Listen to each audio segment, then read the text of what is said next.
তাও যে তোর এত ধৈর্য, মাথায় হাত গম সত্যি। হ্যাঁ, সব ভগবানের আশীর্বাদে আমি এইটা কিন্তু ঘুরে আসতো। হ্যাঁ, সবাই বলছে ওইটাই, মানে ঘুরে ফিরে ও আসতো। না দেখছি কি বলো। ফাইনালি মেয়েকে ঘুম পাড়াতে পারলাম, মানে উঠে গেলে না আর কিছুতেই ঘুমাতে চায় না গো, কিছুতেই না। বাপরে বাপরে, হচ্ছে ঘুমাচ্ছে উঠকে। আর আমি যাব এখন গ্যাসটা মুছতে। তো গ্যাসটা মুছামুছি করে তারপর স্নান করে নেব। ভীষণ গরম লাগছে, তারপর ওয়েদারটা একটু মেঘলা মেঘলা হয়ে আছে কিন্তু। তো যাই হোক, এখন বাড়িতে আমি একাই আছি, এখন একা বলবো না, পুচকেটাকে নিয়ে আছি। তো যাই হোক চলো, দাদা হয়তো বাড়ির সমস্ত কাজ বাজ ছেড়ে দিয়ে গেছে, আমি তো কিছুই করি না।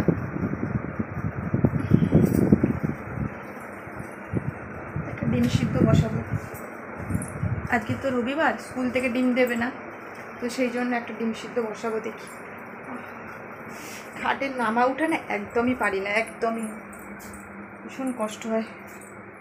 পুজো হয়ে হয়ে হাঁটছে, স্বাভাবিক হাঁটাটা যে কবে আমি হাঁটতে পারবো তার নাই ঠিক। মানে আবার সে আগের কবে, আগে যেমন ছুটা দৌড়া করে কাজ করতাম, আগে ছেলেকে নিয়ে স্কুলে যেতাম, আর সেই দিন কখন আসবে? আসবে আসবে, সময়ের অপেক্ষা করে থাকি, শুধু কত পেরে পেরে চলে যাচ্ছে দিন। চলো এখন এই গ্যাসটা একটুখানি পরিষ্কার করে নিই, গ্যাসটা নোংরা হয়ে আছে। চলো, রাত্রেবেলা রান্না বান্না হয়েছিল, তরকারি হয়েছিল, তো সেই জন্য। আর বাসনগুলো ওই দেখতে পাচ্ছ ধুয়ে মেজে ওই ঝুড়ির মধ্যে রেখে গেছে। ঠাকুরের কটা বাসন আছে মেজে দিই, ওরা এসে আবার ইয়ে করে নিয়ে নেয়। চলো,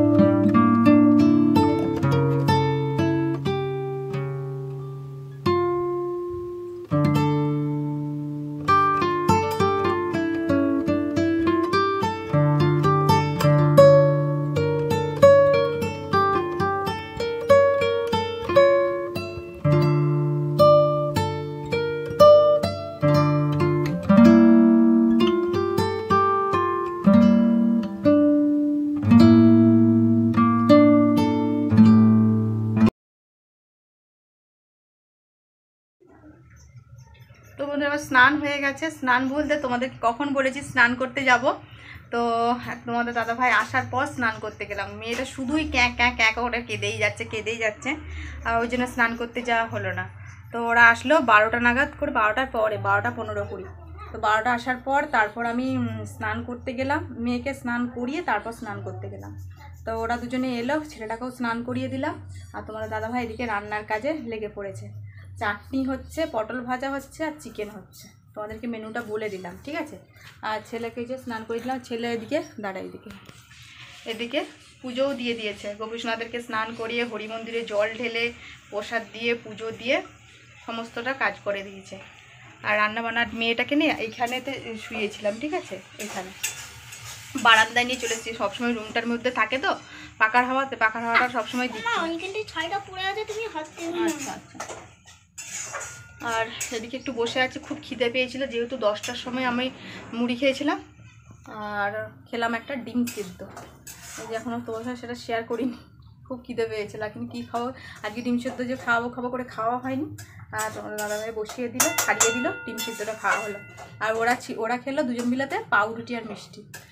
10টার সময় খেলে কি আর খুব খিদে পেয়ে যায়, যেহেতু সকাল সকাল উঠছি, খিদে তো এমনি পেয়ে যাচ্ছে। আর দেখো স্নান করে এসেছি, একটুখানি সিঁদুর পরবো, চুলটা ছাড়াবো। ওই যে মেয়েটাকে নিয়ে সবজি টবজি কাটলো, তারপর আমি স্নান করে বেরিয়েছে, তারপর আবার আমি ওকে নিলাম, সেই জন্য বসিয়ে আছি, খাওয়ালাম। চলো রান্নাবান্নাটা কতদূর কী হচ্ছে দেখি।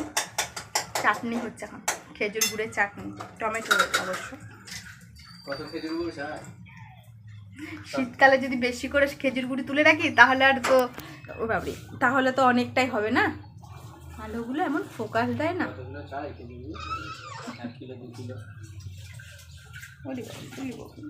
চলো রান্না বান্না জোর তো করে দিয়েছি, বেলা অনেক হয়ে গেছে, 1:30 নাগাদ বাজছে বোধহয়। চিকেনটা হলেই হয়ে যাবে। চাটনিটা হয়েছে, খেজুর দিয়ে টমেটো চাটনি হচ্ছে।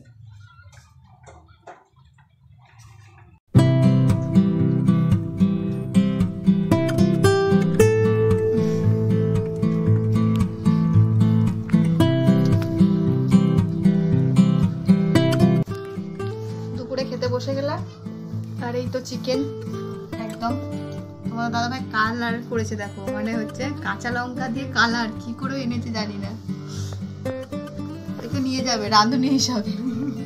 আর এখানে পটল ভাজা আর চাটনি অনেক করা হয়েছে, একটু প্লেটে করে নিয়ে চলে এসেছি। কি সুন্দর করেছে না। আর মেয়ে এদিকে ঘুমাচ্ছে, এই জাস্ট আবার ঘুম পাড়ালাম, খাওয়াইয়ে ঘুম পাড়ালাম। তাড়াতাড়ি করে খেতে হবে, অনেক বেলা হয়ে গেছে, 3টে বাজতে যাচ্ছে।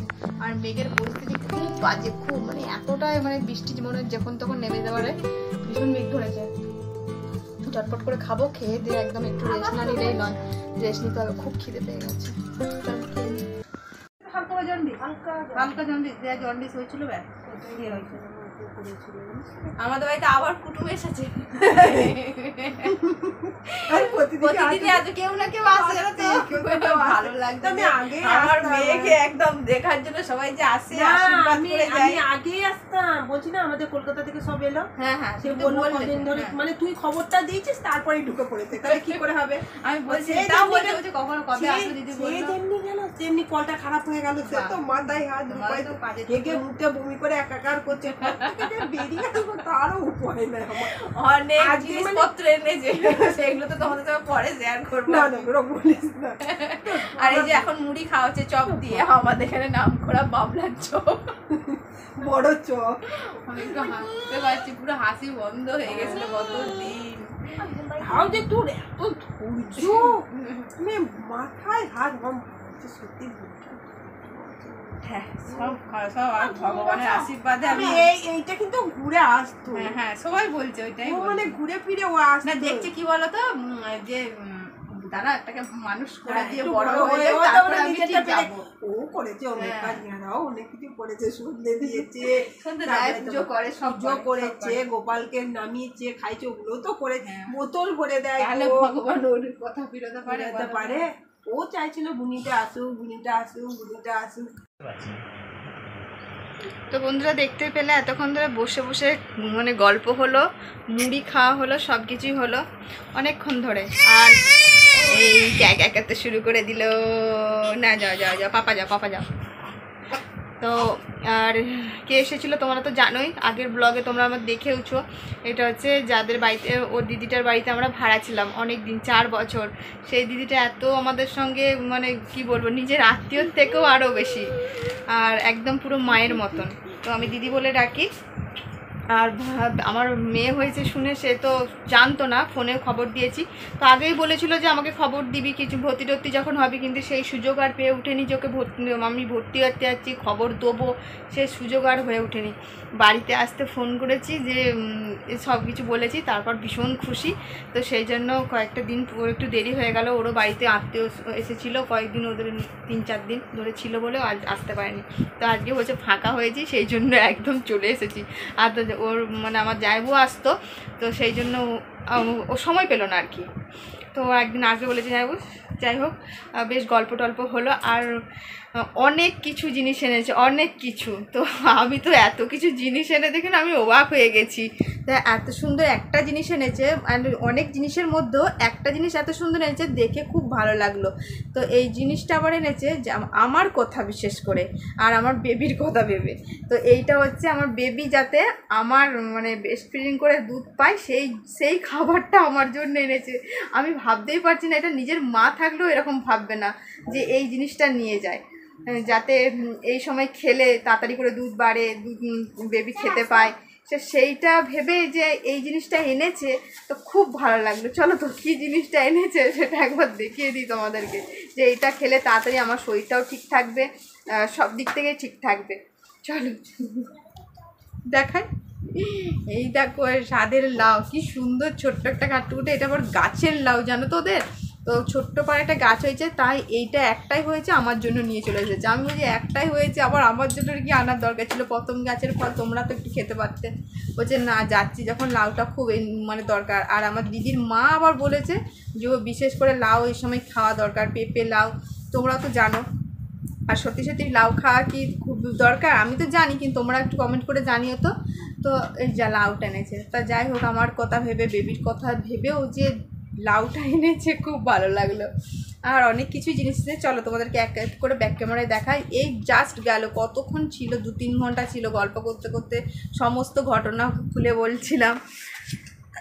তারপর আমাদের আসার পর দিদি তো এত কিছু জিনিস এনেছে, আসার পর খাওয়ালাম, ম্যাঙ্গো ফুটি খাওয়ালাম, মিষ্টি এনেছিল সেই মিষ্টি দিলাম, আর মুড়ি চপ দিয়ে, আমাদের এখানে স্পেশাল বাবলার চপের মুড়ি শসা পেঁয়াজ দিয়ে মাখিয়ে সবাই মিলে একসাথে বসে টিফিনটা আর কি করে নিলাম। একটু চা খেলে ভালো হতো, তোমাদের দাদাভাই না দুধ আনতে ভুলে গেছিলো, আমি দুধটা বললাম ব্যাস আবার ভুলে গেছে। তো যাই হোক চা আর খাবেও না করছিলো, বলছে দেরি হয়ে যাচ্ছে বাড়িতে যায়, ওর ছেলেটা একা আছে, আমার দিদির ছেলেটা একা আছে। তো ভালো লাগে, চলো দেখিয়ে দিই, আর বেশি বড় করো, অনেক কিছু জিনিস এসেছে দেখাতে দেখাতে তোমরাও অনেক অধৈর্য হয়ে যাবে। সরি বন্ধুরা, আমি একটু শুয়ে পড়েছি, কারণ তোমাদেরকে বললাম আমি দেখাচ্ছি। ওই দিদিটা বাড়ি চলে গেছে, দিয়ে ফোন করেছিল যে বাড়ি এসে গেছি বলে। আমি বলছি ঠিক আছে, একটুখানি কথা বলতে বলতে আবার দেরি হয়ে গেল, সেই জন্য ভাবলাম না শুয়ে কথাটা বলি, বসে থাকবো কেন। তো চলো এবার দেখিয়ে দিই কী কী দিদিটা দিয়ে গেছে। চলো, আমি আলা হয়ে গেছি, সেই থেকে বসেছিলাম তো একভাবে, আমি না শুয়ে কথাটা বলি। আচ্ছা চলো, সব বিছানার মধ্যে চাপিয়ে নিয়েছি, ঠিক আছে। এখানে আপেল দিয়ে গেছে, আপেল হচ্ছে, আর কিছু ফল তো এখন উল্টোপাল্টা খাওয়া চলবে না, তাই তো মানে পেটটা এখনও কাটাটা ভালো হয়নি, পুজ হয়ে যাবে না কি হয়ে যাবে, সেই জন্য এখন উল্টোপাল্টা ফল খাওয়া চলবেও না, সেই জন্য বড় বড় আপেল। আর এই তো লাউ দিয়ে গেছে। আর ছেলের জন্য দেখো, এই জেমস কই ভাবি, একটা চিপসের প্যাকেট, বস আমি নিয়ে নিচ্ছি বস। আর এই যে হচ্ছে জেমসের প্যাকেট ছেলের জন্য। আর চলো এক এক করে জিনিসগুলো দেখায়। ওইভাবে মেয়ের জন্য কতগুলো জামা নিয়ে এসেছে দেখো। আর এত ছোট জামা তো এখানে আমাদের পাওয়াই যায় না, এগুলো সব হসপিটালের কাছাকাছি জামা পাওয়া যায় ছোট ছোট। এই একটা জামা, এর সঙ্গে প্যান্ট সেটিং। এই জামাটা আমার মেয়ে 3 মাস বয়স হলে তবে পরতে পারবে। যাই হোক, এখন তো সব ছোট ছোট জামা আমরা অনেক কিনে ফেলেছি, এগুলো এখন অনেক বড় দরকার আছে। আর একটা জামা দিয়েছে, কি সুন্দর জামাটা, এটা আরও বেশি সুন্দর। এইটা এই দেখো, এই একটা জামা, জামার সঙ্গে এই একটা প্যান্টগুলো কবে পরবে হাঁটতে পারলে। আর এই একটা শীতে বাঁধা এরকম গেঞ্জি দেওয়া জামা, এই দেখো, এটাও দেখতে খুব সুন্দর। আর এরকম ছোট্ট একটা প্যান্টুন, সব ম্যাচিং। আর তারপর আমাকে একটা কি জিনিস দিয়েছে দেখো, আমাকে একটা নাইটি দিয়ে গেছে, এই দেখো, সামনে বোতাম দেওয়া একটা নাইটি, অ্যাশ কালার এটা, ঠিক আছে। এই দেখো বোতাম দিয়া একটা নাইটি, পিঙ্কের সঙ্গে অ্যাশ কালার সঙ্গে হোয়াইট আছে। তো যাই হোক, এই এত কিছু জিনিস আমাকে দিয়ে গেছে, আমার ভালো লাগলো। আমি তাই বলছিলাম যে এত কিছু জিনিস নিয়ে এসে দেখার কি দরকার, একটা পুচকির জন্য জামা নিয়ে এলেই তো যথেষ্ট। আবার এইটা এনেছে ঠিক আছে, এইটাও এনেছে ঠিক আছে, আবার নাইটি অনেক কিছুই দিয়ে গেল গো। তো যাই হোক, ওর ভালোবেসে দিয়ে গেছে, ভালো লাগলো। অনেকগুলো জামা হয়ে গেল পুচকির জামা পরেই যাবে, ওর এখন অনেক জামার দরকার। কমেন্ট করে জানিও পুচকির কোন জামাটা ভালো লেগেছে। তো যাই হোক, চলো আজকের মতন ভিডিওটা এখানে আমি এন্ড করে দেবো। আর রাত্রে আমাদের খাওয়া দাওয়া বলতে রাত দুপুরে যে চিকেন আছে আর ভাত করব, একটুখানি ভাত বসাবো, তাহলে আমাদের হয়ে যাবে রাতের ডিনারটা। আর এখন পুচু হচ্ছে ওর বাবার কোলে, ছেলে এখন একটু আঁকাআঁকি করছে। কালকে আবার আছে, ছেলের পরীক্ষা আছে, কালকে হলেই সারা, কালকে মৌখিক পরীক্ষা আছে, তাহলেই হয়ে যাবে। তো এখন আমি ভিডিওটা শেষ করে একটুখানি রেস্ট করব, তোমার দাদাভাই ভাত বসাতে অনেক বাসন কুসন পড়ে আছে, জানো তো, দুপুরে রান্নার কিছু বাসন পড়ে আছে, দুপুরের খাওয়ার বাসন পড়ে আছে। আমি তো আর সেরকমভাবে বাসন টাসন কিছুই ধুচ্ছি না। তো যাই হোক, চলো আজকের মতো ভিডিওটা এখানে এন্ড করছি। ফিরে আসছি নেক্সট একটা ভিডিও নিয়ে। ভিডিওর সাথে ভালো লাগলে অবশ্যই লাইক শেয়ার কমেন্ট করো, প্লিজ চ্যানেল সাবস্ক্রাইব করে পাশে থেকে। Tata, good night.